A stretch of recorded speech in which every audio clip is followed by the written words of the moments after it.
Hari ini saya sudah manunggal dengan rakyat saya, dengan seluruh Pemprov. Tidak ada wajah Deddy Mulyadi, yang ada adalah wajah Jawa Barat. Itu. Kenapa ngomong begitu? Karena sudah terkenal. Saya orang yang masuk daftar tentara secaba tidak lulus. Justru dengan tidak lulus itulah saya menjadi gubernur. Saya dalam rumah tangga saja tidak lulus. Justru dengan tidak lulus rumah tangga itu saya jadi gubernur. Kenapa? Kalau saya lulus, mungkin saya lebih senang dalam dekapan istri dibanding dekapan rakyat. Saya nggak mau protokol ngatur saya, enak saja. Aing teh gubernur maunya ngatur aing. Aing ngatur sia. Duduklah di depan. Kenapa? Kita nggak boleh kalah sama sopir. Kenapa? Di depan kalau ada yang cantik kita harus yang lihat duluan. Jangan sopir yang lihat duluan. Itulah enaknya jadi duda, bro. Enak. Pertapaan itu kan melalui pendidikan. Ada akademi kepolisian, akademi angkatan darat, akademi angkatan laut, akademi angkatan udara. Ada sekolah tinggi yang ikatan kedinasan. Maka di situ adalah disebutnya candra di muka, sebuah pertapaan. Untuk apa? Merubah karakter. Dari sudra itu Anda harus menjadi satria. Maka dirubahlah Anda, bangunnya harus pagi. Kenapa? Hari ini Anda satria. Gak bisa lagi Anda bangun seenaknya siang hari. Makannya harus tepat waktu, sikapnya, cara tindaknya. Maka itu menjadi padepokan perubahan manusia. Dari sudra menuju satria itu. Maka proses pendidikan harus jujur. Di mana letak kejujurannya? Kalau memang tidak lulus, ya tidak lulus. Kenapa? Ketidaklulusan itu ketertinggalan atau penundaan, bukan kehancuran. Dan di Indonesia ini hari ini memasuki sebuah tradisi yang buruk. Tidak ada tradisi tidak naik kelas. Padahal tidak naik kelas itu adalah bagian dari siklus alam di mana manusia justru dengan tidak naik kelas itu dia akan naik kelas pada waktunya. Saya adalah orang yang kelas 1 SD tidak naik kelas. Dan andai kata saya naik kelas, mungkin saya tidak akan jadi gubernur. Saya orang yang masuk daftar tentara secaba tidak lulus. Justru dengan tidak lulus itulah saya menjadi gubernur. Saya dalam rumah tangga saja tidak lulus. Justru dengan tidak lulus rumah tangga itu saya jadi gubernur. Kenapa? Kalau saya lulus, mungkin saya lebih senang dalam dekapan istri dibanding dekapan rakyat.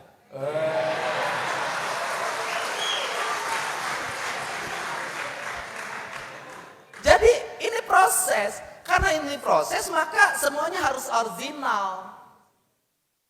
Harus original, dan originalitas itu ngalir, Pak. Maka Nabi itu punya wahyu. Dan saya punya kepala kesbangpol namanya Wahyu. Nah, gitu. Nah, originalitas itu mengalir. Jadi orang-orang, saya tidak berarti menganggap saya original dan itu mengalir dari alam ketuhanan, tidak. Maka dia mengalir, seluruh pengetahuannya, seluruh ucapannya dia mengalir. Maka saya memilih itu aliran itu. Dibanding saya harus baca teks. Dibanding saya harus terlalu banyak mendengarkan orang. Saya dengarkan nanti di rumah. Tapi di sini saya harus menerima apa? Menerima seluruh atmosfer ini. Maka dalam dunia penyidikan, bagi kaum para penyidik, seringkali petunjuk itu tidak hanya datang dari teknologi. Seringkali petunjuk itu datang dari alam dan datang dari rasa. Karena kepekaan rasa dan membaca alam itu adalah ketajaman intelektualitas yang tertinggi. Maka kepemimpinan dalam Sunda itu adalah kaluhur sirungan kehandap akar. Artinya apa? Dia mampu menembus sampai tingkat pimpinan yang tertinggi, tapi kakinya tetap berinjak di bumi. Kemudian dia katakan, dia bisa nurus bumi, ngapak mega, lempang dina luhur cai api. Artinya apa? Dia bisa menembus kedalaman bumi, dia bisa terbang melewati mega, dan kemudian dia bisa berjalan di atas air. Seluruh intuisi itu harus diajarkan, bukan hanya teknokratik yang berbasis teknologi informasi. Itu barat ngajarin kita itu, dan itu adalah mengejar target modernisme sebagai postur birokrasi TNI Polri yang modern. Tetapi di balik itu juga kita harus dipahami adalah kita harus menangkap seluruh alam raya ini sebagai bagian dari kecerdasan kita. Kenapa? Karena Indonesia ini adalah negeri yang didasarkan pada fenomena alam. Sehingga dalam politik apapun Indonesia itu banyak yang aneh. Kalau orang sudah berlebihan dalam sikapnya, sombong dalam sikapnya, sehebat Pak Tanuri dia akan jatuh. Jalannya ada aja. Kenapa? Alam siklus ini selalu ngatur kapan orang berdiri dan kapan orang jatuh. Maka teologi kepemimpinannya adalah siger tengah. Dia berada di tengah. Tidak terlalu ke kanan, tidak terlalu ke kiri. Ketika ada keributan, maka dia tidak masuk dalam konflik keributannya. Dia ngambil yang di tengah. Dalam politik yang selalu memenangkan adalah orang-orang yang bersikap tengah dalam seluruh pengambilan keputusan dan sikap ideologi politik. Nah ini yang menjadi ciri khas. Yang menjadi ciri khas. Karena ini yang menjadi ciri khas, maka metodologi kepemimpinan hari ini adalah metodologi perpaduan menurut saya. Pertama adalah Barat itu. Kekuatan manusia Barat itu di membaca. Maka orang Barat itu bacanya kuat. Orang Jepang itu bacanya kuat. Tapi kekuatan orang Timur di merasa. Karena kekuatannya di merasa, maka kekuatan orang Timur itu di mana? Di pengalaman. Maka orang Timur banyak melahirkan otodidak yang sangat berpengalaman. Karena itulah perbanyaklah metodologi pembentukan karakter pemimpin bukan ruang kelas, tapi ruang pengalaman. Ruang pengalaman itu adalah apa? Perbanyaklah kesulitan pada calon pemimpin. Jangan diperbanyak kemudahan. Kenapa? Karena pemimpin sejati itu adalah pemimpin yang lahir besar dalam kesulitan dan mampu menyelesaikan kesulitan. Maka kalau memilih calon pemimpin, perbanyaklah depresi bagi calon pemimpin.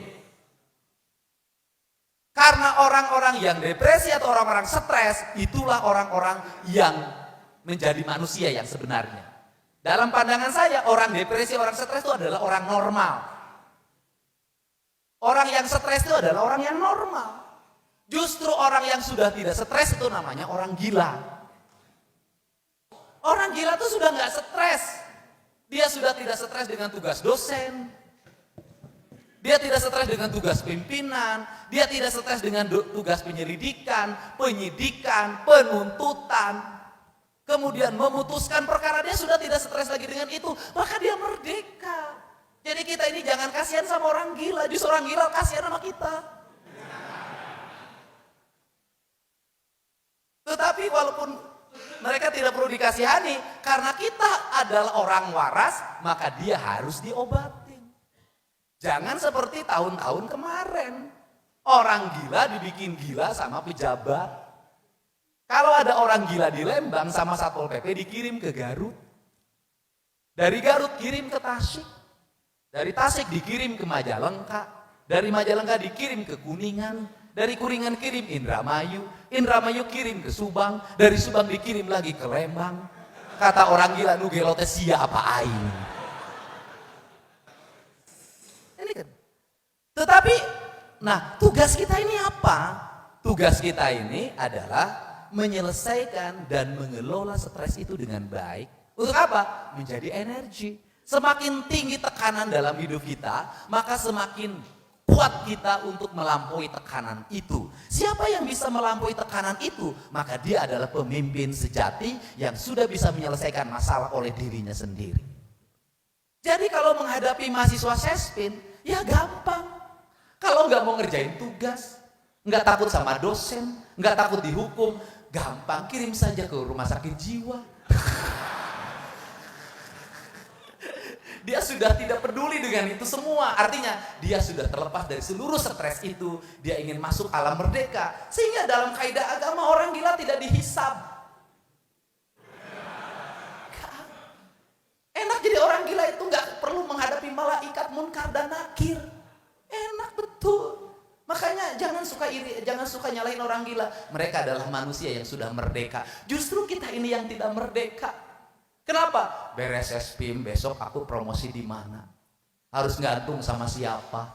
Siapa yang aku harus temuin? Setiap ketemu orang takut dimutasi. Janganlah jadi orang yang stres seperti itu. Kenapa? Karena nasib hidup manusia ada Tuhan yang mengaturnya. Berbuatlah yang terbaik bagi kepentingan bangsa dan negara. Maka hiduplah merdeka seperti saya. Tanpa protokoler.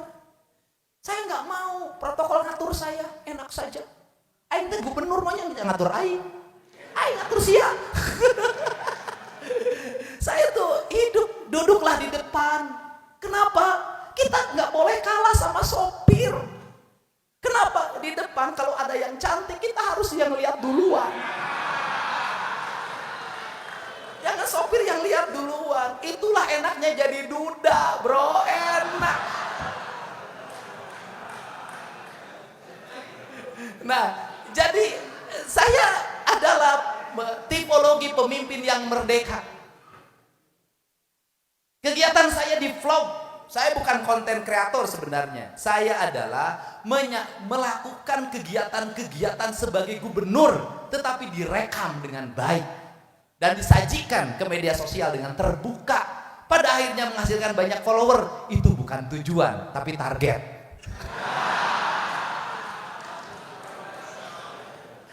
Kan seperti itu. Nah, ya kan jadi rame gitu loh. Apa dibalik itu saya tegasin, kan ada yang ngomong tuh, Deddy Mulyadi itu adalah konten kreator bukan gubernur. Ya alhamdulillah, dengan seorang konten kreator, anggaran belanja iklan di Provinsi Jawa Barat 47 miliar saya pindahin untuk pembangunan jalan. Kan selesai.